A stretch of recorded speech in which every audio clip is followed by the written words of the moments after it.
Hi, I'm Mr. Miyagi, and this is Mr. Miyagi's Workshop. Well, it's Monday morning, and we're back on the 1975 CB360. We have a few items that we need to take care of before we dismantle all of this for powder coat. I want to finish up the handlebars. I want to do a little something up here where the speedo mounts. I want to make sure I can figure out where the wiring is going to run down the inside of the tube and out.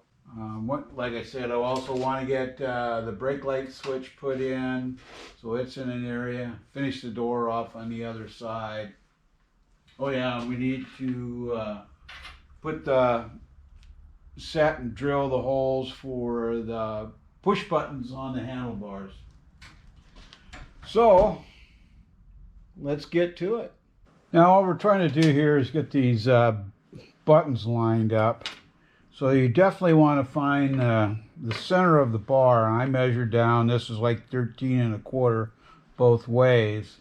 And then from the handle out, I had set one of my handles on here to kind of get an idea of where I wanted to put the button.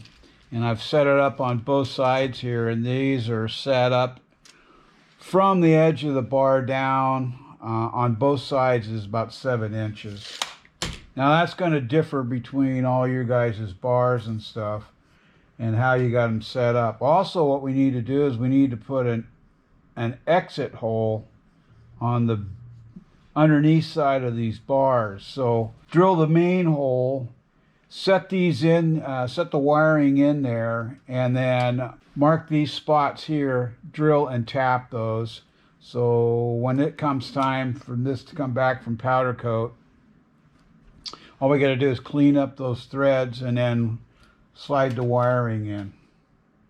So that's where I'm at right now. So I just got everything kind of basically laid out. Another thing I wanted to do is I wanted to clean up this throttle mechanism.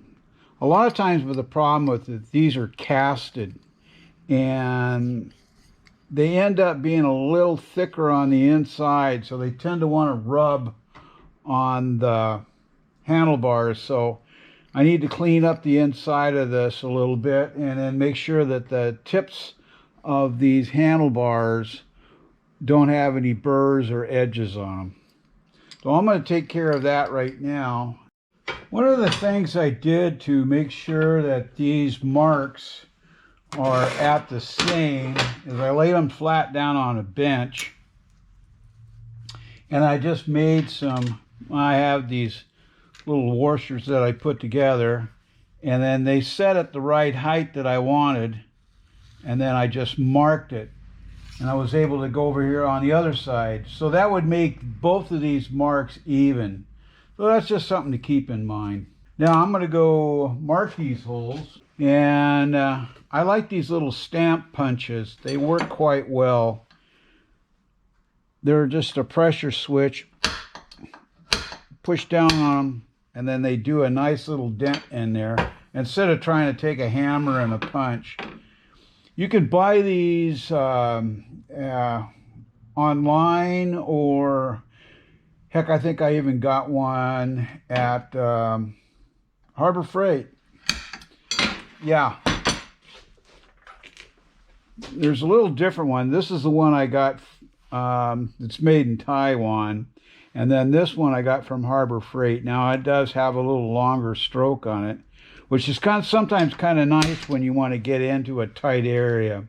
Another tool that it's kind of nice to use, it's a deburring tool. And here again, you can buy these online, and they have different blades that you can buy for these, and they just pop right out. Your welding stores would have them, you know, like around here we have Central Welding. They happen to have these tools. You could probably get them from Harbor Freight. Between the self punchers and these, they work quite well. So now that I've gotten the button down here, I took the wire and put it through the handlebars and came out here. And here's another little tool that works out, these little forceps for getting down inside and pulling your wiring out. So now I'm going to do is I'm going to mark these holes right here. Then I'm going to drill and tap them. Now you can buy these push buttons through J&P Cycle. So I'm going to get this one lined up, marked, and then I'm going to move over here and do the same thing. I also got the throttle grip to work nice on here. There was a bit of a burr here at the edge of the handlebar. Now, it's not always a smart move to use a drill to tap with. You've got to be very, very careful, especially with these smaller taps. You can break them off so easily. And you want to lubricate it up here. I'm using a stuff called Anchor Lube. You can find that on the internet. And it works really well. It's a paste. You can water it down, but it works very well. So what I did here is I changed my mind. I put the light switch up in this area, and then I put the neutral switch here. So when that mounts onto the handlebars, you have this area right in here. I thought right in here where I originally had the light switch would be a good spot for the ignition switch. Yeah, it'll work. This is how the braking system works. This rod is pushing this way, this one's pulling that way. So, and it can be adjusted with this little here. This actually was a shifter mechanism off of 1100 V-Star. So basically it started out with one of these shift deals, and then I cut off and left one arm up here to actuate the brake, and then this is a little shifter knob that went to the actual on the transmission on the 1100. But anyway, this is what I got going on here. Right now I've got to figure out where I can put this switch, which will turn on the brake light, and I'm thinking something in this area right here to where I can just weld a tab on. So this is what we came up with. Little bracket right here, it holds it in place. You can adjust it in or out.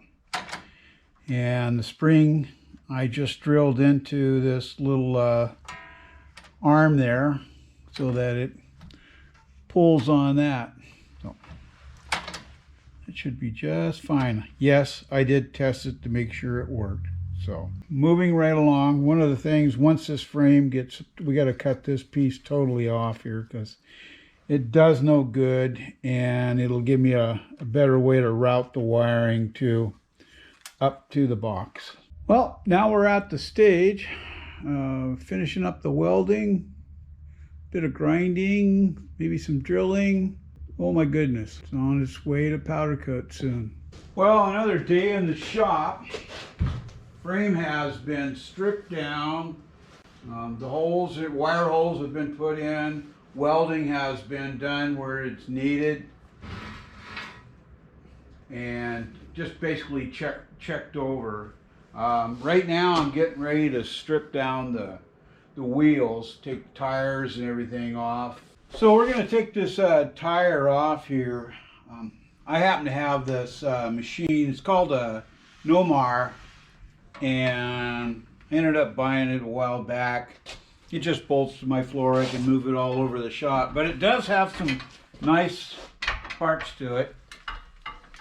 You can bead breaker. Now I have already let the air out of this tire, because I've got some soapy water that I always like to spray on these things to help loosen them up.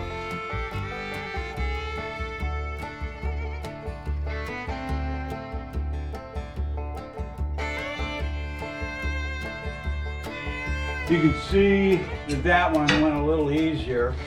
These things are totally rusted up.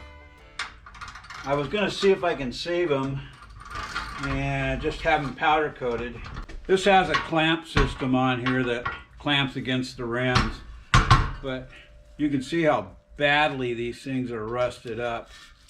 And that's what was happening, is that the rubber was sticking to the rim itself. One thing you want to do before you pull your rims apart, take your spokes and everything out, is that you want to measure from this edge to like a flat surface, so you can get an idea of when you're relacing this to put it back. So I'll do both sides. I'll measure this side, which was 1 inch, and this side over here, which was a 1/2 inch. And this is on the front wheel.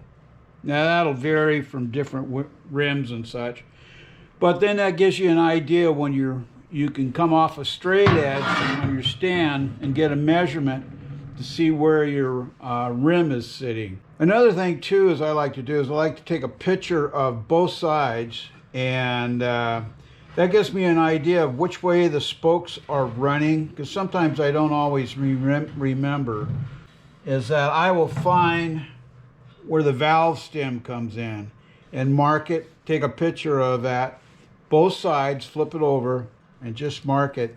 That gives you a good indication, so you can look at it when you start lacing this up to figure out which way the spokes are going. So right now I'm gonna start stripping this one down and get this rim kind of all ready to go to powder coat. Now I do have new spokes, which you should always do, is replace the spokes. I save them just for backup.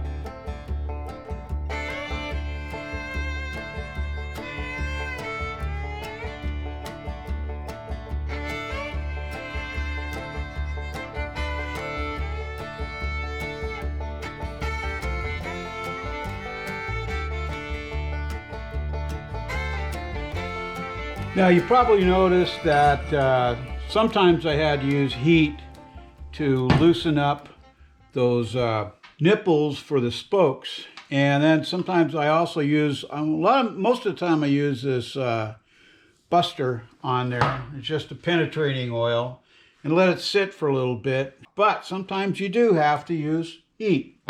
And you also might notice that I am taking and separating the spokes out. And why I'm doing that is this is an inside spoke and this is an outside spoke.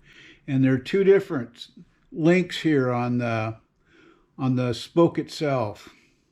So that's why I'm doing that. And if you're gonna save your spokes and everything, you might want to keep that in mind. So then you can just tape these up, mark them as an inside or mark those as outside, and you're good to go.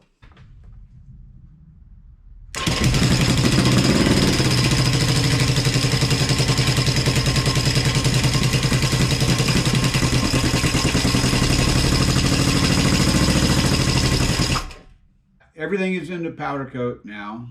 The motor is running, for you guys who are wondering if it did run. So we bench fired it. Yesterday the owner came over and I fired it up for him so he could hear this motor that hadn't ran since basically 1997. So with a new upper end on it and some new points and some new spark plugs and cleaning the carbs, darn thing runs pretty good, actually. So, as always, if there's any comments or questions, you can put them in the comment section below. Or you can send them to my email address at tmiyagi@hotmail.com. Now, if you've liked this episode, please like, share, and subscribe. And don't forget that ringy-dingy button over there for the next episode coming up.